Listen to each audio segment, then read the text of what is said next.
The Assembly will hear an address by His Excellency Recep Tayyip Erdoğan, President of the Republic of Turkey. I request protocol to escort His Excellency and invite him to address the Assembly.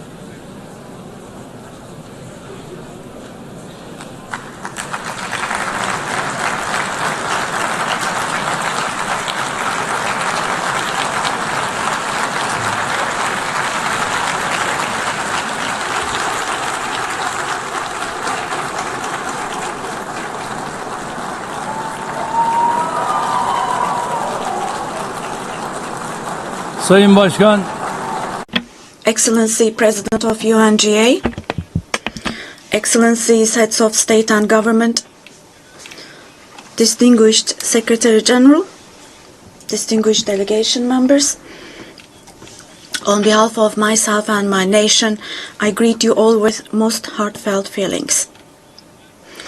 I wish for the 80th United Nations General Assembly to bring blessings to all humanity. I am deeply honored to address you once again from this podium, which represents the collective conscience of humanity. I congratulate Mr. Young, who has completed his term as President of the General Assembly, and I wish success to Ms. Baerbock, who has taken over this position. At the outset of my speech, I would like to first express my regret at the absence today of the President of the State of Palestine, Mahmoud Abbas, at a time when Palestine is being recognized by an increasing number of countries. Today, we stand here on this podium. I stand here on this podium alongside my 86 million citizens, also for our Palestinian brothers and sisters whose voices are being silenced. I'd like to thank all the countries who announced that they recognize the state of Palestine, and I call on all the other countries who have not done so yet to do so, to recognize the state of Palestine as soon as possible. Esteemed President, distinguished members, the United Nations Charter was signed in San Francisco 8 years ago, and it entered into force on October the 24th, 1945. I would like to recall here again the first words of the first article of the UN Charter. Quote, "The purpose of the United Nations is to maintain international peace and security." Unquote. As we celebrate the 80th anniversary of the UN in this hall, grave events are unfolding in many parts of the world that cast a shadow over the very first words of the UN Charter's opening article.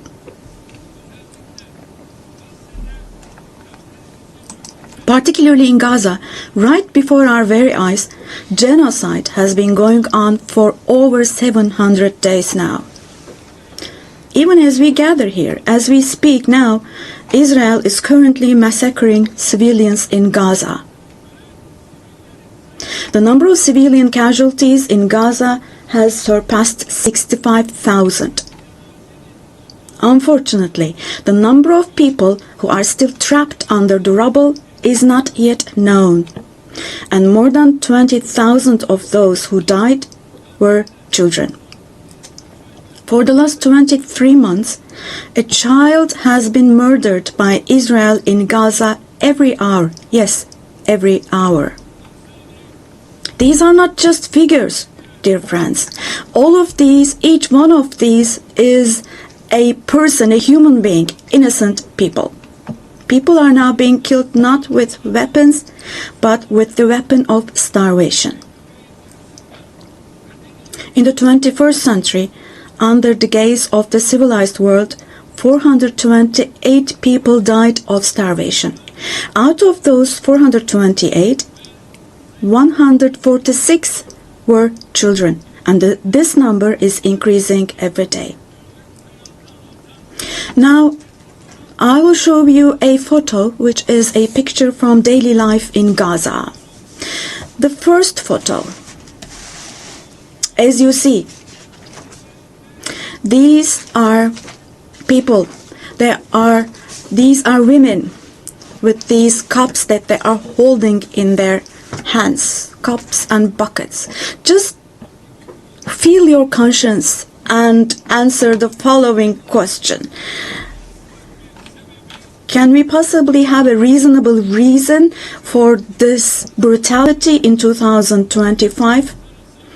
But this shameful picture in Gaza has been unfolding and is being repeated every day for 23 months now. And there are 2.5 million Gazans who live in 365 square kilometers, and every day what happens is they are being dragged from one place to another. The healthcare infrastructure of Gaza is completely collapsed. Doctors have been killed, or they have disappeared while under custody. Ambulances have been hit. Hospitals targeted and destroyed. Treatment is not possible. Surgery is not possible. It's not possible to find medications.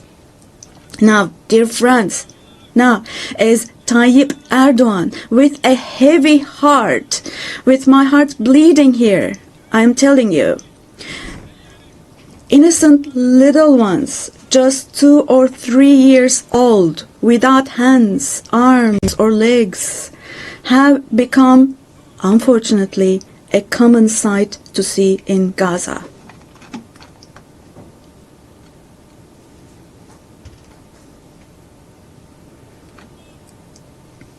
This one. What kind of a human conscience can possibly bear this? Possibly. How can one stay silent vis-à-vis this? In a world where children are dying of starvation and lack of medication, can we possibly have calm and peace? We all are parents. We have children or grandchildren who we dearly cherish. Here, say in America or in Europe, anywhere in the world, when a small rose thorn hurts a child's hand, the hearts of parents break. But in Gaza, children's hands, arms, and legs are being amputated without anesthesia. Now, I'm extremely sorry to say, but this represents the lowest point of humanity. Human history has not witnessed such bloodshed within the last century. All of this is happening before our very eyes. The genocide in Gaza is being broadcast live every moment through the media and social media. So far, Israel has deliberately killed 250 journalists working in national and international media in Gaza.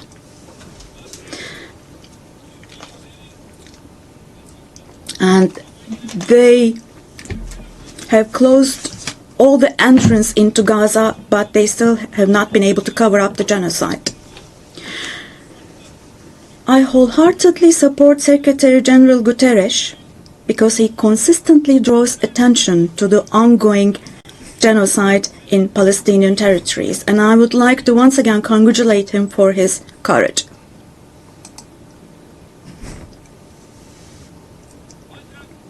But the United Nations has not even been able to protect its own personnel in Gaza, unfortunately. In Gaza, 500 people rushing to help others have been killed. Out of those 500, 326 were UN staff members. Esteemed President, distinguished members, now, genocide, like the Holocaust, is a shameful concept which refers to the mass extermination of people. It's a barbaric concept. But today, it's not only people who are being killed in Gaza, mind you. Animals are being targeted and killed in Gaza. In Gaza, agricultural land, gardens, trees, grass, century-old olive trees are being destroyed. In Gaza, water supplies are being destroyed and polluted. Buildings, homes, libraries, hospitals, schools, mosques, churches, and historical structures in Gaza are being deliberately destroyed. The soil of Gaza is being rendered useless for humans, for animals, and for plants. So now let me show you yet another photo. And let me ask you here. Look at this photo. What could this photo here possibly have to do with security concerns? This is being against life, don't you think? Let me state this openly from this podium. There is no war in Gaza. We cannot possibly talk about the presence of two sides in Gaza. Because in Gaza, on one side, there is a regular army with the most modern, most lethal weapons, and on the other hand, there are innocent civilians, innocent children. This is not fight against terrorism. This is an occupation, deportation, exile, genocide, and life destruction, mass destruction policy carried out by invoking the events of October the 7th. Today, while Gaza is being destroyed under the pretext of Hamas, concurrently, simultaneously, the West Bank, where Hamas is not in power, is also being occupied step by step, and innocent civilians are being massacred through executions. Moreover, Israel is not limiting itself to Gaza and the West Bank only. By launching attacks on Syria, on Iran, Yemen, and Lebanon, Israel is also threatening regional peace. Just recently, an Israeli attack took place against a delegation meeting in Qatar for ceasefire negotiations. The attack on Qatar has also shown that the Israeli leadership is now completely out of control. Netanyahu is not obviously interested in forging peace or releasing the hostages. Not only Israel's neighbors, but all countries in the Middle East are subject to the Israeli government's reckless threats. And we must realize the following. Due to the increasing aggression of Israel, in Europe and the West in general, the values that emerged after the Second World War have been eroded. The most fundamental human rights, such as freedom of expression, freedom of the press, freedom of assembly and protest, women's rights, children's rights, democracy, equality, and justice, have been shelved away. At this point, we all have to see the following truth, my dear friends. The Israeli government, driven by an obsession with the promised lands, is openly threatening regional peace and the shared values of humanity.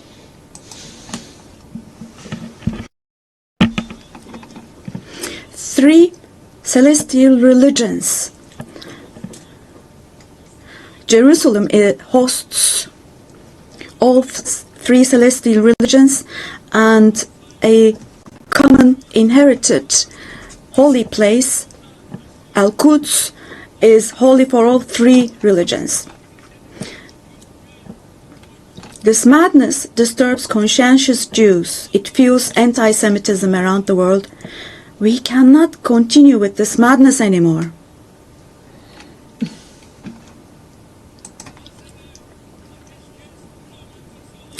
We have to have ceasefire in Gaza as soon as possible. Attacks should stop.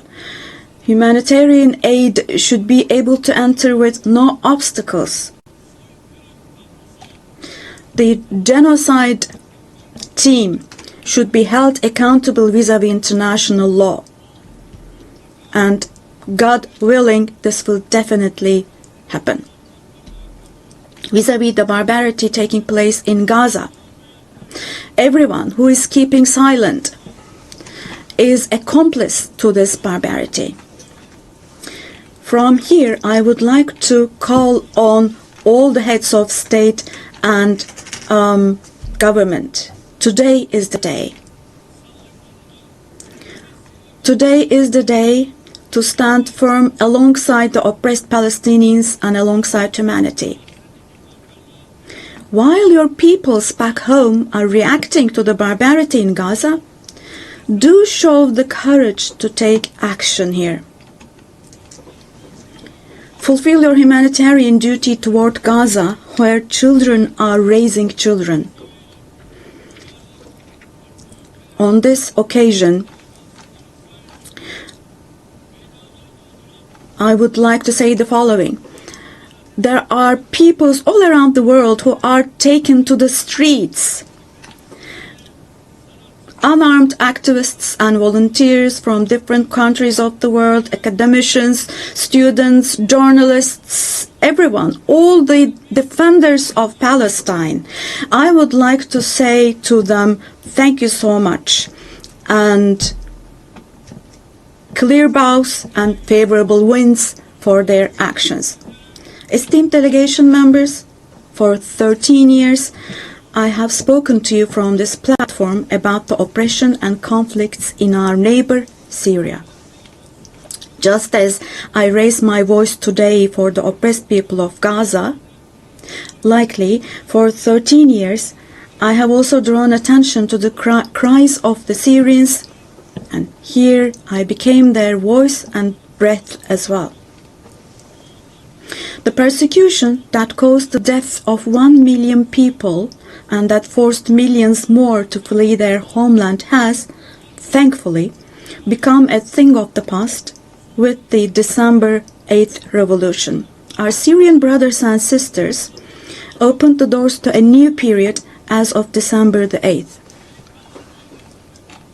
I believe that the people of Syria who fought against a bloodthirsty regime will also be able to carry the victory they achieved at great cost to its rightful place, God willing.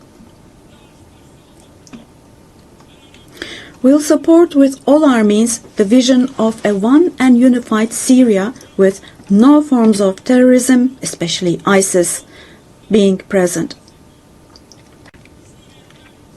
A free Syria where security is established is what we want. As stability takes root in Syria, the winners for sure will be all the neighboring countries, our entire region, along with Syrians. And the brotherly countries in the Gulf. I would like to thank them for their contributions for Syria to recuperate. All the regional and international actors who share the same principles with us, God willing, we will continue with our cooperation with all those actors in the same manner. Esteemed friends, we hope that the nuclear issue with our neighbor Iran will be resolved through diplomacy as soon as possible. It should not be forgotten that our region cannot tolerate yet another crisis. Meanwhile, the stability, security and prosperity of our neighbor Iraq are extremely important for the well-being of our region. In this regard, we attach great importance to strategic moves based on stability and prosperity, such as the Development Path Project. In the north, we are hosting with great enthusiasm the Istanbul process between Russia and Ukraine, both of which are our neighbors. Through direct talks, we facilitated the exchange of several prisoners and corpses and we worked to identify the modalities of peace negotiations between the parties. Don't forget, there is no winner of war and no losers of a just peace. So with this motto in mind, in the coming days also, we will continue to work hard for a ceasefire. Meanwhile, we have encouraged the parties from the very beginning to establish peace between Azerbaijan and Armenia. We are pleased that steps were taken on August the 8th, steps that will enable the establishment of lasting peace between the two countries. I would like to once again congratulate the President of Azerbaijan, Ilham Aliyev, the Prime Minister of Armenia, Nikol Pashinyan, and the American President Donald Trump, who contributed to this process, and I would like to congratulate them. On this occasion, I would also like to state that the normalization process between our country and Armenia is progressing as planned. Within the scope of the Ankara process, which is another of our mediation activities, we continue our efforts to resolve the conflict between Somalia and Ethiopia. I hope that the parties will successfully conclude this genuine initiative as soon as possible. Distinguished delegation members, we have been implementing the Montreux Convention, which guarantees security in the Black Sea. And we have been implementing this convention impartially and to the letter for exactly 89 years now. We want to see the Aegean Sea and the Eastern Mediterranean as a basin of stability and prosperity where the legitimate interests of all parties involved are respected. We are ready for constructive cooperation on all issues, particularly on energy and the environment, and we expect the same approach from our neighbors. On this occasion, I would like to particularly underline that projects which exclude Turkey and the Turkish Republic of Northern Cyprus in the Eastern Mediterranean, such projects which exclude us will not be successful. Turkey has rights and authority in the western part of the island of Cyprus, while the Turkish Cypriots have legitimate rights in the areas surrounding the island. An Eastern Mediterranean Conference, which we have proposed before, would contribute to finding common ground. Resolving the Cyprus issue has been tried many times before, but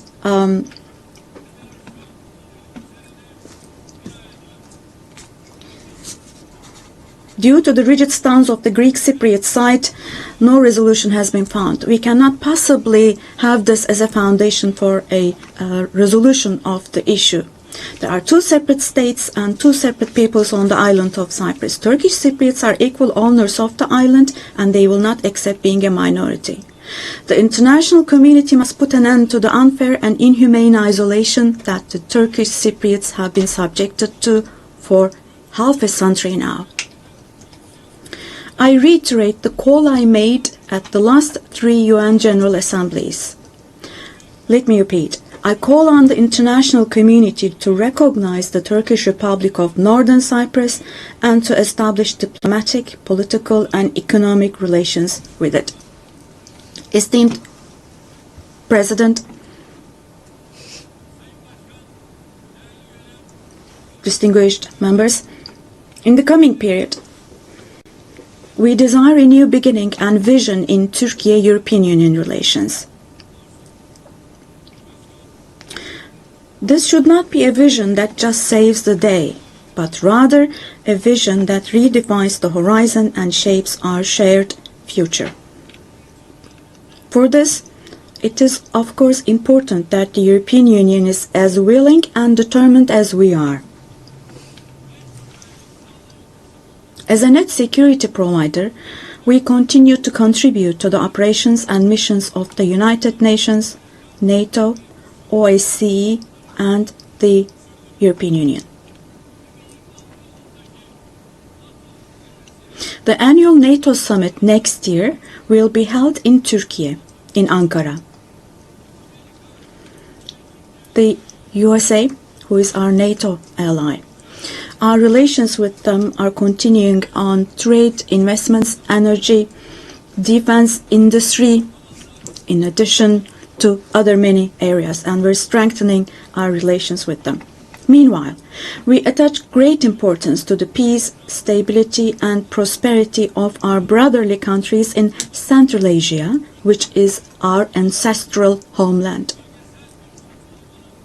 Our Organization of Turkic States is moving forward with confidence on the path to becoming a global actor, going beyond being merely a regional umbrella. We are making intensive efforts to ensure the continuation of peace and stability in the Balkans, where we have strong historical, cultural, and people ties. The Balkan Peace Platform, which we established in July, is the newest and most concrete manifestation of our efforts in this direction. And this October, we'll once again assume the command of KFOR forces. In Afghanistan, our fundamental desire is that the current administration demonstrates an approach that embraces the society and that takes human values into consideration. In this process, it is essential that the international community does not leave Afghan people alone, and as Turkey and as the Turkish nation will stand by the Afghan people at all times. Esteemed friends, in South Asia, we consider the preservation of peace and stability to be of utmost importance.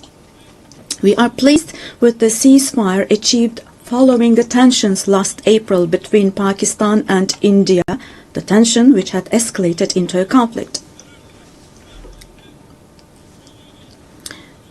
It is important to see a cooperation between the two countries when it comes to counterterrorism. The issue of Kashmir should be resolved on the basis of resolutions of the UN for the best for our brothers and sisters in Kashmir through dialogue, we hope. In the continent of Africa, from education to health, from infrastructure to in other areas, our relations are improving annually. And while providing all possible support to Somalia, we are also continuing our humanitarian aid activities. In Sudan, the conflict that has been going on for over 2 years saddens us deeply. Stopping the bloodshed in Sudan and establishing sustainable peace is the shared responsibility of the international community. And Turkey's efforts in this direction will continue. The Great Lakes region has suffered greatly from years of ongoing instability and conflict. Our hope is that these conflicts in the east of the Democratic Republic of the Congo will give way to lasting peace and stability. We wholeheartedly support the efforts being carried out under the mediation of the US and the facilitation of Qatar. The increasing terrorist activities in West Africa, particularly in the Sahel Basin, are also of great concern to us. We will continue our unwavering efforts to ensure peace, tranquility, and stability for the peoples of this region with whom we share historical ties. Drawing inspiration from the historical double-headed Turkish Selçuk eagle, I would like to emphasize that our relations with Asian countries in Turkish foreign policy are of great strategic importance. We pursue a 360-degree approach in this policy. Within the framework of our Return to Asia initiative, we are deepening our engagement with regional organizations such as ASEAN, the Indian Ocean Rim Association, for example. We will continue to develop new partnerships with Asian countries, and we attach great importance to developing our relations with Latin America and the Caribbean region in a spirit of partnership and a win-win approach.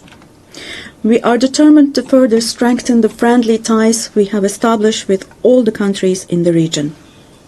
esteemed delegation members, increasing protectionist trends in international trade and disruptions in supply chains are leading to fundamental changes in the global economy. To successfully address current challenges, we support the reform of rules-based international trade, including the World Trade Organization. I believe access to affordable, safe, and sustainable energy is essential, particularly for developing countries, to be able to achieve their development goals.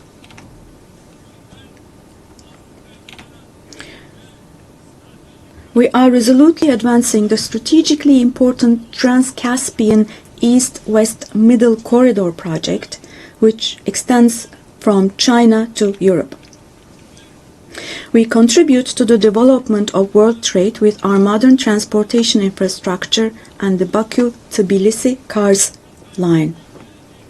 On our journey to build a future that respects nature, we are moving forward with determination towards the 2053 net zero emission target.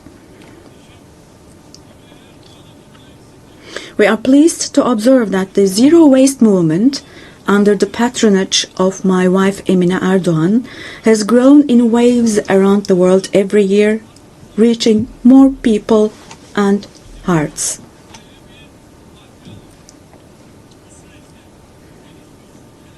In this process, it is no longer a choice for developed countries to fulfill their responsibilities. It has now become an obligation for them. As one of the countries providing the most development aid in the world, we are striving to achieve the UN Sustainable Development Goals.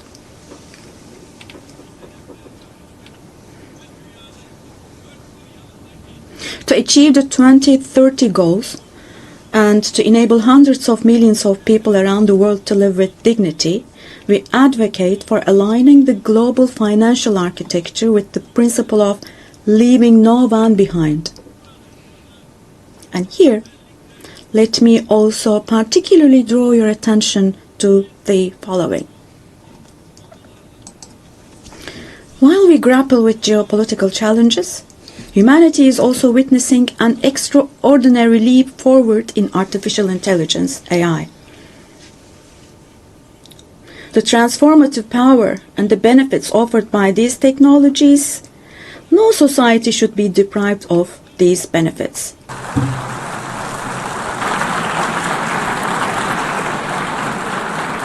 On behalf of the Assembly, I wish to thank the President of the Republic of Turkey